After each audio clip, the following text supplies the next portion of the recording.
Hello बच्चों, let's read the question. 2 kg ice at minus 20 degrees Celsius is mixed with 5 kg water at 20 degrees Celsius. And final amount of water in the mixture would be given specific heat of ice equals to 0.5 calorie per gram degree Celsius. Given specific heat of water equals to 1 calorie per gram degree Celsius. Latent heat of fusion for ice equals to 80 calorie per gram. Okay. So हमें ice दे रखी है 2 kg of ice at minus 20 degree Celsius. ठीक है, इसको हमने mix किया है 5 kg of water at 20 degree Celsius. तो यहाँ पे हम कैलोरीमेट्री का प्रिंसिपल लगाएंगे. Heat lost by the water will be equals to जो हमारा आइस हीट गेन करेगी. ठीक है, हीट गेन. अब देखो यहाँ पे आ जाएगा मास ऑफ वाटर इनटू में specific heat of water into में चेंज इन टेम्परेचर.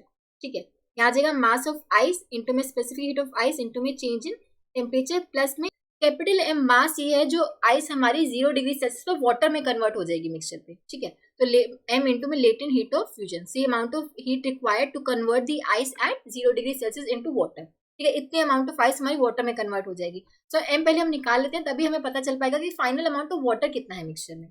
अब देखो ये वाली हीट कौन सी थी.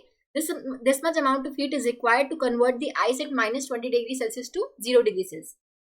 अब देखो mass of water is given as 5 kg. ठीक है, इसको हम ग्राम में कन्वर्ट कर लेते हैं बिकॉज जो और क्वांटिटीज है ये भी ग्राम में दे रखी है. ठीक है, so mass of water is 5 into में 10 to the power 3. Specific heat of water is 1 calorie per gram degree Celsius.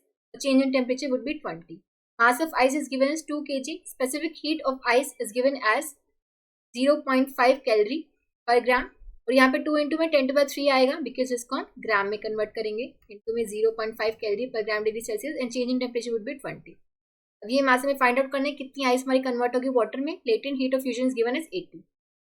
तो ये आ जाएगा 100 इंटू में 10 to the power 3 और यहाँ पे आएगा हमारे पास 20 इंटू में 10 to the power 3 80 m.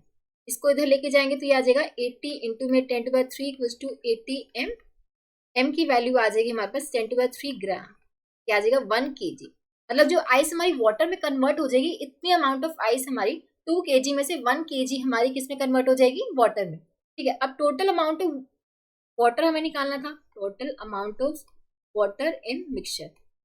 अब जो वाटर था हमारा पहले 5 kg हमने स्टार्ट किया था. ठीक है, जो कि अब 0 डिग्री सेल्सियस पे कन्वर्ट हो गया. ठीक है, उसकी अमाउंट ऑफ हीट लॉस्ट इतनी थी हमारी. ठीक है, अभी 0 डिग्री सेल्सियस पे आ गया. 5 kg हमारे पास पहले वाटर था इतना और अब 1 kg हमारी आइस वाटर में कन्वर्ट हो गई है. तो टोटल अमाउंट ऑफ वाटर कितना हो गया 6 kg. ठीक है, हम बोल सकते हैं option 1 will be the correct answer. I hope आप सबको समझ आया होगा. Thank you so much.